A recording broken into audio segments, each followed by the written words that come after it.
Hi there, it's Tracy Miller, founder of the Women's Wellness Exchange, and I'm really excited to welcome you to our Healthy Exchange Talks and real conversations about how we can feel happier and healthy in our bodies, mind, and spirit.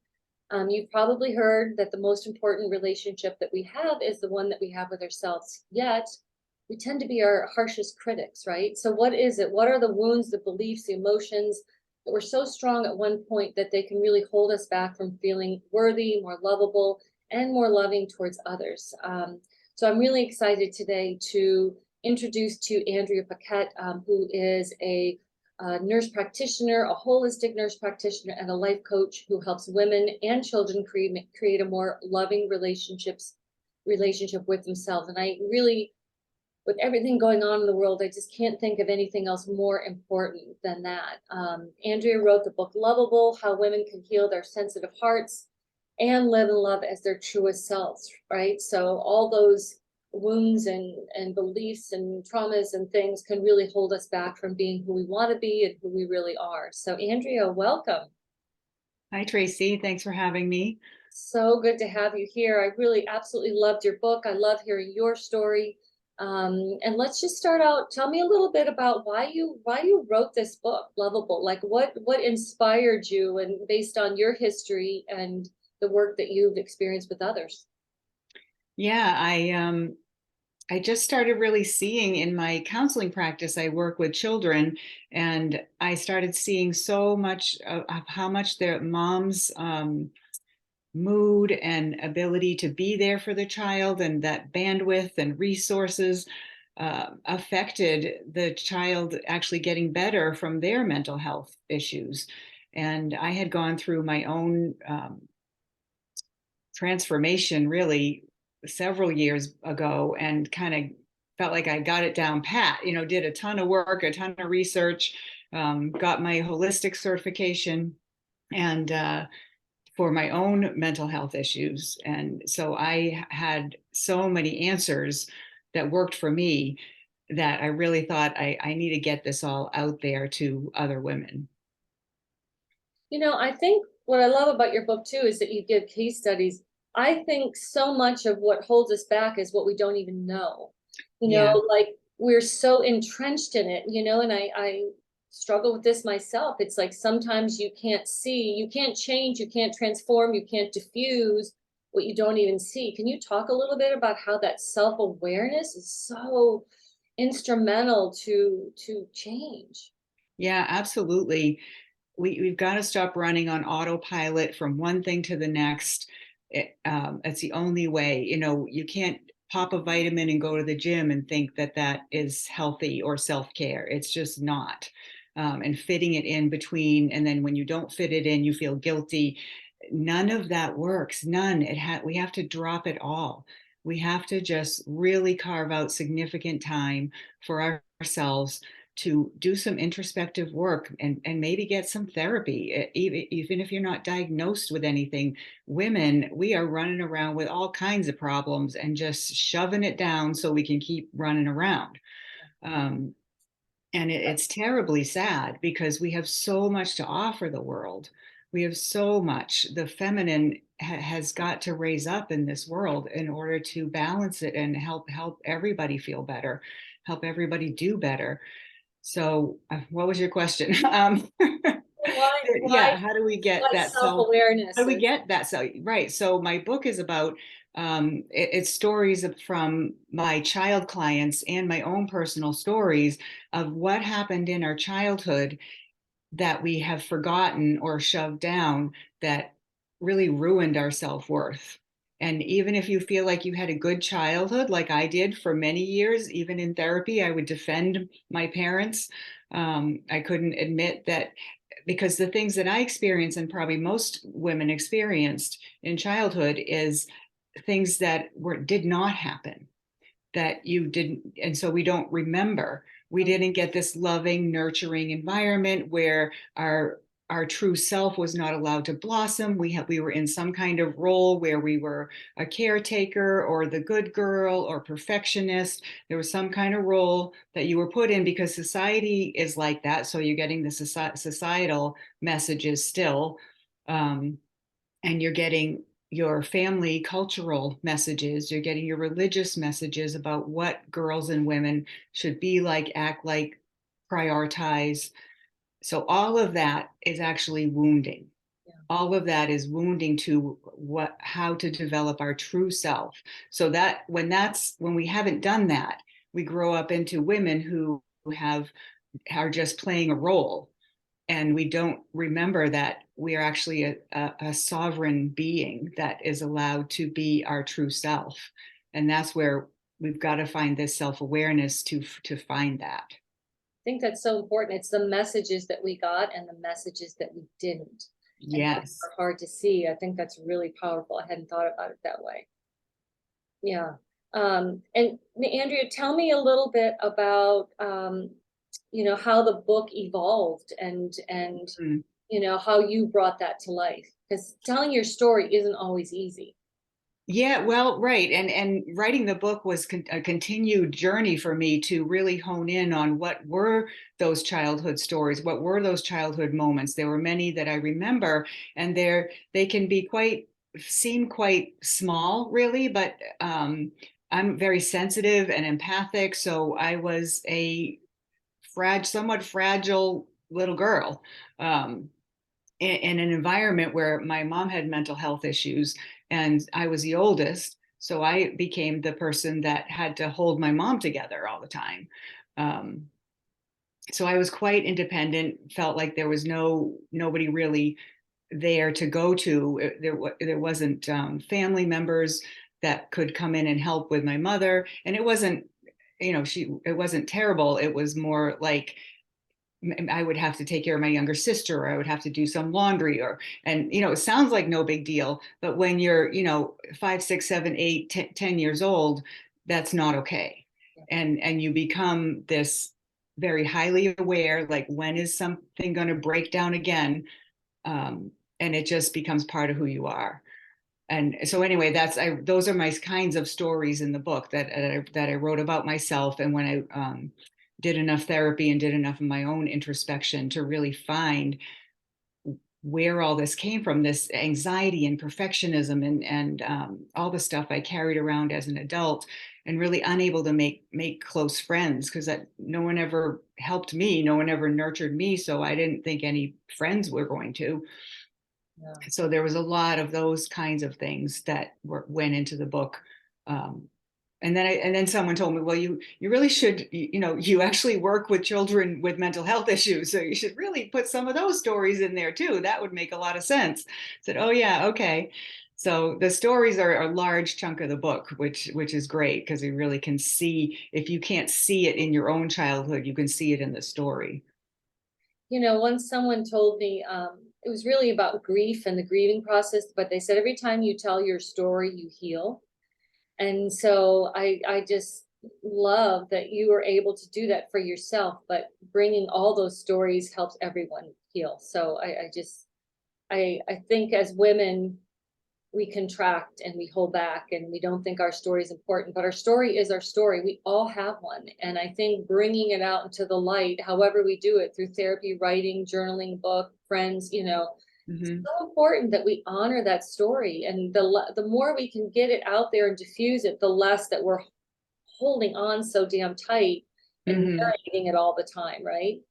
Well, because we're holding down the grief and the sadness of what didn't happen or what did happen. When you start to uncover all of that, you see how you can see and feel the feelings all come up. Yeah. And that's what we're avoiding, because that is not easy. That Yeah. is not easy. And you need help to go through that. You need a best friend, or you need a therapist, or my book can help. I Yeah. mean, it's not a couple of months. It's years and years of allowing it all to come up, and because you didn't have the um, cognitive ability or bandwidth to feel it as a child. You just coped. So what we're still doing as adults is shoving down the emotions about it. Yeah. It's almost like it's making it a bigger deal by not addressing it, because it can be so powerful in such a negative way, versus just like opening it up, cracking it open and saying, okay, and then being able to move on because you've like really honored those feelings. And the thing is, that is where you find your true self. When we don't do that, we're just one walking ball of coping skills. That's it. That's all we are. Well, and I love in your book, you look at so many different things around our relationships, our limitations at work, how we can really discover ourselves, opening our heart. So I really encourage people, and I love the other thing is that after each chapter you give exercises, you give ways for people to really open things up, and I really, really love that. So I highly recommend everyone check this out. It would be such a beautiful gift for Mother's Day coming up. So Andrea, before we go, I wanted to talk a little bit about, so you worked in Western medical for many, many years, and now you work on your own. And I just, I would love your perspective on, the healing journey that we all go through, and why did you kind of leave that traditional, safe kind of Western medical to go out on your own? And what have you learned about how, these two ways of healing can help people or hinder people, or, in general, just why did you kind of leave that system, and what's your feeling on that? Yeah, I just wasn't having fun anymore. It was really came down to more patients every day, sort of protocols and rules, and that changed. There were certain, a protocol, for instance, for a kid with pneumonia. I can hear the pneumonia in their lungs with my stethoscope. And if it's an infant or a fragile child, I would not expose them to X-ray or a blood draw. I can hear the pneumonia. I'm just going to give them the antibiotic. But then it came down to, this is the protocol. If you think a kid has pneumonia, they have to have a CBC, they have to have an X-ray. And to one extent, I agree with protocols because we don't want anybody messing around. But it didn't leave me the free choice as a professional that I had gotten to, where I want to trust my own opinion. I want to work my way. And then the vaccines, I was working in pediatrics, and the vaccines amped up, and there were so many, and I started to feel uncomfortable with that. So multiple things happened as Western medical changed to be really taken over by large companies, where it's really about making money, not about your health. Yeah. And so that may feel like a strong opinion, but it's my opinion. And I don't think there's much going on in Western medical that is healthy and helping us retain our health or rebuild our health. It is a sick care system. So yeah, I started my own practice and in pediatric mental health, and I love it. I can't believe it's been 11 and a half years and I'm still doing it, and they're still letting me do it. I'm flying under the radar. But yeah, that was my reasoning. Well, I just think that if you were in the traditional system, which, everything has its pros and cons, but you wouldn't be writing this book and handing it to your clients. You know what I mean? Like, No, I wouldn't have been able to do that. It took a lot to switch to the wellness model. In the sick care model, it needs to be there for sick people. Yes. But the wellness model is so important. Yeah. And all these things, trauma, all these things that hold us back, cause stress, anxiety, right? That really affect us in so many different ways, body, mind, spirit. Yeah, the stress is probably the biggest problem in the country or the world right now. And because we're so used to it, we don't even know what high stress we're in. And then you go through different stages of life, like menopause, and everything crashes.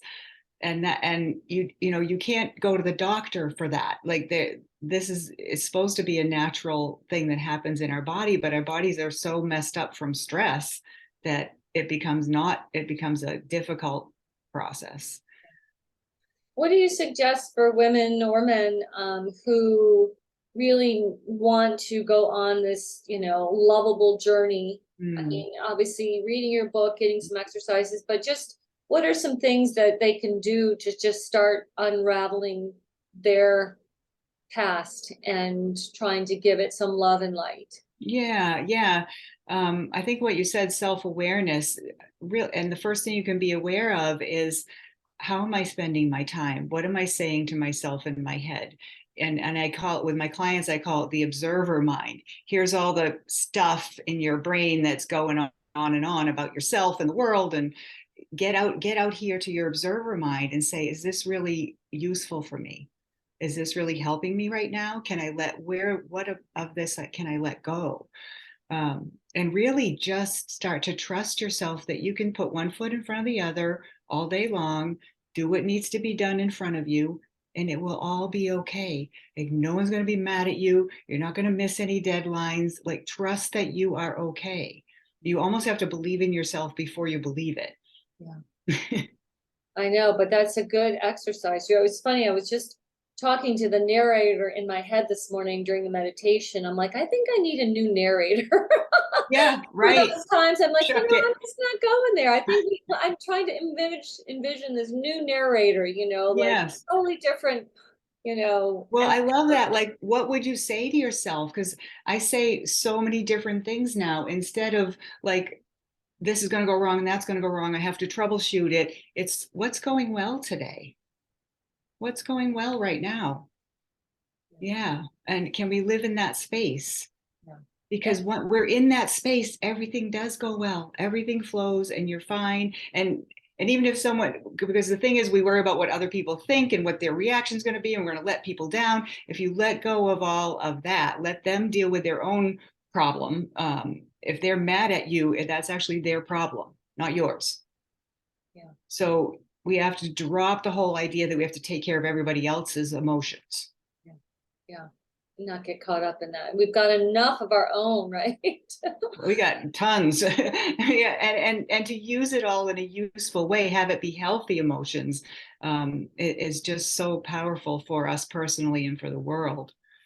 And I think it starts with, you know, very simply what your book is called. I am lovable. Like, I am worthy today. I am lovable today. And starting just with that relationship with ourselves, I think. Yeah, yeah, I'm worth having a good day and having it prioritized around me having a good day. Yeah. Yeah.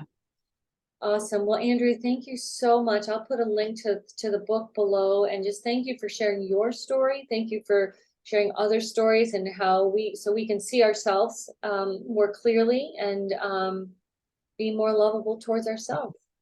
Thank you so much, Tracy. I appreciate it. And thank you for highlighting the book, and love to hear from anybody who is interested in the book and or has any questions. Awesome. All right. Thanks so much, Andrea. Have a great day. Thanks for You too, having a Tracy. conversation. Thank you. Bye-bye.